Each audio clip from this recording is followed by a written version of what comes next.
अस्सलाम वालेकुम फ्रेंड्स, मैं हूं राशिद हुसैन और आप इस वक्त देख रहे हैं Rashid foods counter YouTube channel.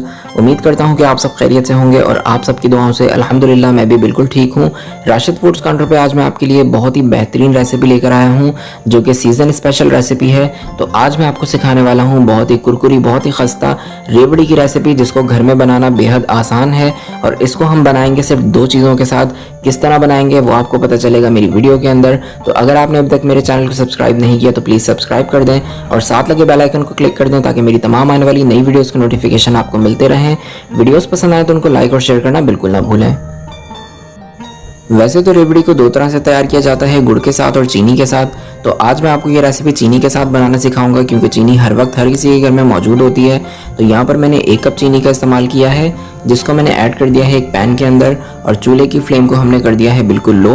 और साथ ही हम इसके अंदर ऐड कर देंगे 4 से 5 टेबल स्पून पानी। तो पानी आपने बहुत ज़्यादा इसके अंदर ऐड नहीं करना, 5 से 6 टेबल स्पून पानी आप इसके अंदर ऐड कर सकते हैं। और इसी के साथ मैं इसके अंदर ऐड कर दूंगा 1 चाय का चम्मच लेमन जूस यानी नींबू का रस। ये ऐड करने के बाद हम इसको एक बार बहुत ही अच्छी तरह से मिक्स कर देंगे और मिक्स करके हम इसको लो फ्लेम पे पकने देंगे ताकि अच्छी तरह से शुगर मेल्ट होना शुरू हो जाए। तो ये आप देख सकते हैं कि शुगर मेल्ट होना शुरू हो गई है, इसका कलर भी चेंज होना शुरू हो गया है। तो अब हम इसको बिल्कुल लो फ्लेम पे ही पकने देंगे जब तक कि शुगर अच्छी तरह से कैरमलाइज्ड नहीं हो जाती। अब शुगर बहुत ही अच्छी तरह से कैरमलाइज्ड हो चुकी है और मैंने इसको तकरीबन 20 से 22 मिनट तक लो फ्लेम पे पकाया है। और आपने इसको लो फ्लेम पे ही पकाना है वरना आपकी शुगर जल जाएगी और इसका टेस्ट खराब हो जाएगा। और इस पॉइंट पे आपने करना है एक टेस्ट। एक छोटी सी प्याली में ठंडा पानी ले लीजिए और उसके अंदर इसके 4 से 5 कतरे टपकाएं।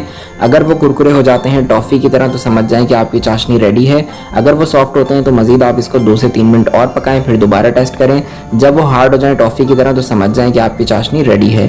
तो मुझे आइडिया था कि मुझे इसको कितना पकाना है, उस हिसाब से मैंने इसको पका लिया है। और अब मैंने इसके अंदर सफ़ेद तिल ऐड किए हैं जिनको मैंने अच्छी तरह से साफ़ कर लिया था क्योंकि इसके अंदर बहुत ही बारीक मिट्टी होती है बिल्कुल रेत के जैसी, तो उसको साफ़ करना बहुत ज़रूरी होता है। तो आप इसको किसी भी कपड़े के ऊपर बिछा के अच्छी तरह से इसको साफ़ कर सकते हैं। उसके बाद आप ऐड कर दीजिए इसको चाशनी में और फिर आपने इसको बहुत ही अच्छी तरह से मिक्स करना है जैसे कि यहाँ पर मैं कर रहा हूँ। और इस वक्त चूल्हे की फ्लेम बिल्कुल लो है और आपने इसको लो फ्लेम पे ही मिक्स करना है।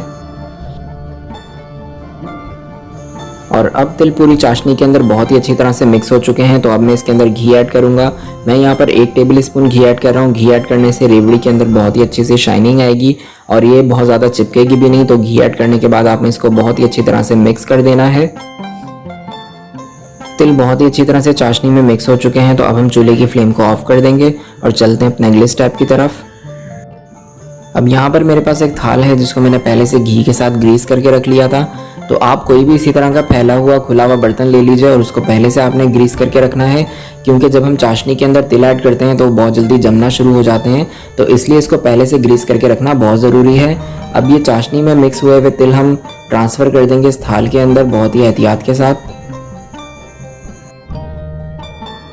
अब इसको 2 मिनट तक हम इसी तरह से छोड़ देंगे ताकि थोड़ा सा ठंडा हो जाए और फिर उसके बाद स्पैचुला की मदद से हम इसको आहिस्ता आहिस्ता से इस तरह से पलटना शुरू करेंगे ताकि ये थोड़ा सा ठंडा हो जाए और हाथ लगाने के काबिल हो जाए क्योंकि अभी ये बहुत ज़्यादा गर्म है। तो इस बात का ध्यान रखिएगा कि आपने इसको बिल्कुल ठंडा नहीं करना। अगर ये बिल्कुल ठंडा हो गया तो ये बिल्कुल बेकार हो जाएगा और फिर इसकी रेवड़ी नहीं बन पाएगी।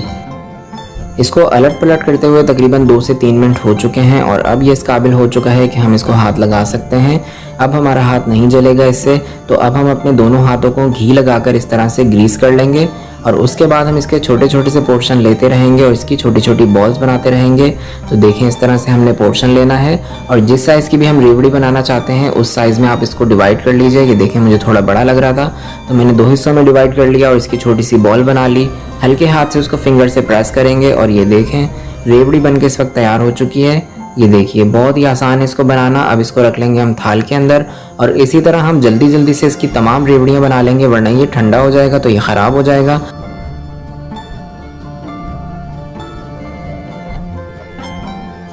और अब मैंने तमाम रेवड़ियाँ बना के तैयार कर ली हैं और जिनको मैंने काउंटर के ऊपर बिछा दिया है थोड़े थोड़े से फासले पर ताकि आपस में चिपके नहीं। तो अब हम इसको इसी तरह से आधे घंटे के लिए छोड़ देंगे और उसके बाद मैं दिखाऊंगा आपको इसका फाइनल लुक। आधा घंटा गुजर चुका है और रेवड़ी ठंडी होने के बाद बहुत ही परफेक्ट तैयार हुई है। इसकी मैं सुनाऊंगा आपको आवाज़। तो ये देखा आपने कितनी खस्ता और कितनी कुरकुरी हमारी बेहतरीन रेवड़ी बिल्कुल साफ़ सुथरे तरीके से और बहुत ही आसान तरीके से मैंने आपको घर में बनाना सिखाई है। आज जो मैं आपको सिखाने वाला हूँ इसको मुख्तलिफ ज़बानों में अलग अलग नामों से पुकारा जाता है। कोई इसको गुड़दानी कहता है, कोई इसको चिक्की कहता है, इसको मूंगफली वाली टॉफ़ी या फिर मूंगफली की मिठाई भी कहा जाता है। तो ये सिंपल सी रेसिपी आज मैं आपको बनाना सिखाऊंगा बेहद आसान तरीके से। तो चलिए चलते हैं अपनी आज की रेसिपी की तरफ और देखते हैं कि मज़ेदार किस्म की चिक्की किस तरह से तैयार की जाती है। सबसे पहले तो मैं आपको ये बता दूं कि चिक्की को दो तरह से तैयार किया जाता है। इसको गुड़ से भी बनाया जाता है और इसको चीनी के साथ भी बनाया जाता है, लेकिन आज मैं आपको ये चीनी के साथ बनाना सिखाऊंगा क्योंकि चीनी हर वक्त हर किसी के घर में मौजूद होती है, तो इसलिए इसको चीनी से बनाना ज़्यादा आसान है। तो ये देखिए, चीनी एक पैन में हम ऐड कर देंगे 1 कप के बराबर और फिर इसको बिल्कुल लो फ्लेम पे हम पकाएंगे। तो जैसे ही चीनी पकना शुरू हो जाएगी तो हम इसके अंदर स्टर करेंगे। तो ये देखिए, चीनी पकना शुरू हो गई है। तो इसको आपने बिल्कुल लो फ्लेम पे पकाना है, इस बात का आपने खास ध्यान रखना है। फ्लेम को बिल्कुल भी आपने ऊपर नहीं करना, अगर थोड़ी सी भी आप फ्लेम हाई करेंगे तो ये जल जाएगी और इसका टेस्ट जो है वो अच्छा नहीं आएगा। तो ये देखें, चीनी पिघलना शुरू हो गई है। तो अब हम इसके अंदर कंटिन्यू स्टर करते रहेंगे और इसको मेल्ट होने तक यानी कैरमलाइज होने तक इसी तरह से पकाएंगे। चीनी बहुत ही अच्छी तरह से पिघलना शुरू हो गई है और इसका जो कलर है वो भी चेंज होना शुरू हो गया है। तो हमने इसको कैरमलाइज करना है। जैसे ये बिल्कुल मेल्ट हो जाएगी तो उसके बाद हम चूल्हे की फ्लेम को ऑफ कर देंगे और अब आप ये देख सकते हैं कि चीनी पूरी तरह से कैरमलाइज हो चुकी है, इसका कलर भी चेंज हो चुका है और ये बहुत ही अच्छी तरह से पिघल चुकी है। तो अब हम चूल्हे की फ्लेम को ऑफ कर देंगे। अब मैं इसके अंदर ऐड करने जा रहा हूँ 1 कप भर के मूंगफली, जो कि पहले से रोस्टेड है, यानी ये रोस्टेड मूंगफली मैंने ली थी। अगर आपके पास कच्ची मूंगफली हो तो पहले आप उसको रोस्ट कर लीजिएगा बिल्कुल लो फ्लेम पे 3 से 4 मिनट, उसके बाद आप इसके अंदर ऐड कर दीजिएगा। अब हम इसको बहुत ही अच्छी तरह से मिक्स करेंगे और आपने इसमें कंटिन्यू इसी तरह से स्टर करते रहना है तकरीबन 2 मिनट तक, ताकि अच्छी तरह से थिक होना शुरू हो जाए। और जैसे ही आपको लगे कि ये थिक होना शुरू हो गया है तो फिर आपने इसको किसी भी ट्रे के अंदर या फिर किसी भी ऐसे मोल्ड के अंदर ट्रांसफ़र करना है जिसमें आपने इसको जमाना है। अब यहाँ पर मैंने एक डिश ले ली है जिसके अंदर मैं इसको जमाऊंगा। तो इसको मैंने घी से ग्रीस कर लिया है पहले। तो घी आपने बहुत ज़्यादा नहीं लगाना, बिल्कुल हल्का सा आपने इसके अंदर घी लगाना है और इसको ग्रीस कर लेना है। या फिर अगर आपके पास कोई मोल्ड है तो उसके अंदर भी आप इसको जमा सकते हैं। लेकिन अगर आपके पास मोल्ड भी नहीं है और डिश के अंदर भी आप नहीं जमाना चाहते तो किसी भी स्लेब के ऊपर आप हल्का सा पहले घी लगा लें और उसके ऊपर ये सारा बैटर आप डाल दीजिए और उसके ऊपर आप इसको फ्लैट कर दीजिए। तो इस तरह से भी आप इसको जमा सकते हैं। तो फिलहाल मैंने इसको एक डिश के अंदर ट्रांसफ़र कर दिया है। ये देखिए, इस तरह से आपने इसको ट्रांसफ़र करना है और फिर स्पैचुला की मदद से आपने इसको सेट करना है इस तरह से।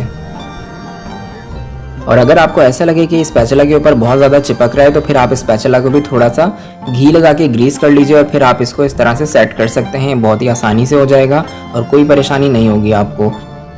इसको अच्छी तरह से सेट करने के बाद आप इसको 5 से 10 मिनट के लिए इसी तरह से छोड़ दें। उसके बाद किसी भी नाइफ को घी से या फिर ऑयल की मदद से ग्रीस करके इसके अंदर आप कट लगा लें, जिस शेप में भी आप इसको काटना चाहते हैं, जिस शेप में भी आप इसके पीसेस बनाना चाहते हैं। उसके बाद आप इसको 1 घंटे के लिए इसी तरह से छोड़ देंगे और 1 घंटे के अंदर ये बिल्कुल सेट हो जाएगा, बिल्कुल जम जाएगा। और फ्रिज में आपने इसको बिल्कुल भी नहीं रखना। अगर आपने इसको फ्रिज में रखा तो इसके अंदर नमी आ जाएगी जो कि बाद में बिल्कुल पिघल जाएगी आपकी चिक्की। तो इसलिए आपने इसको फ्रिज में बिल्कुल नहीं रखना, आपने इसको पंखे के नीचे ही जमाना है। और अब ये हमारी मज़ेदार किस्म की चिक्की बिल्कुल रेडी हो चुकी है, जिसको मैंने बेहद आसान तरीके से आप तक पहुंचाया। ये देखने में बिल्कुल बाजार जैसी है लेकिन टेस्ट में बाजार से कई ज़्यादा मज़ेदार है। तो आप इस रेसिपी को अपने घर में बनाएं, अपनी सर्दियों को एंजॉय करें। रेसिपी पसंद आए तो इसको लाइक और शेयर लाजमी कीजिएगा। चैनल पर नए हैं तो सब्सक्राइब कर दीजिएगा। दुआओं में याद रखिएगा, अपना बहुत ख्याल रखिएगा। फिर मिलेंगे राशिद फूड्स काउंटर पर एक नई रेसिपी के साथ। तब तक के लिए अल्लाह हाफिज़।